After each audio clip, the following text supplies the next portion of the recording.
Assalamualaikum dan salam sejahtera. Okay, hari ni kita buat kerja-kerja fitting lampu, fitting kipas dengan pasang casing, dan juga kita plaster semua kerja-kerja yang kita dah siap tebuk lubang, dan juga paip poli yang bocor sebelum ni. Okay.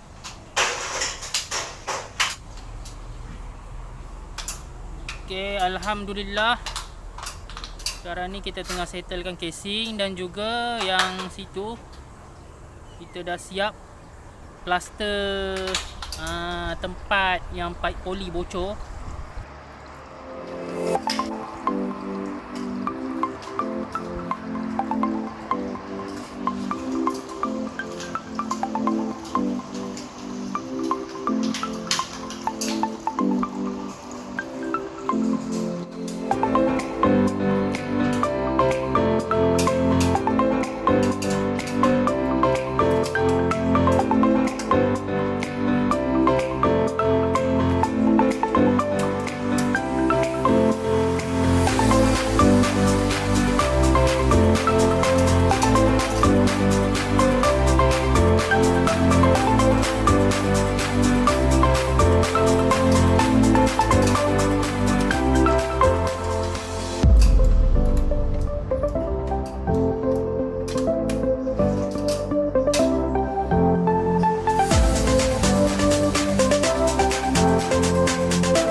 Jadi sekiranya anda memerlukan servis kami, pendawaian elektrik ataupun troubleshooting, boleh hubungi kami di 0112252840. Dan jangan lupa subscribe channel YouTube ABR Usaha Elektrik.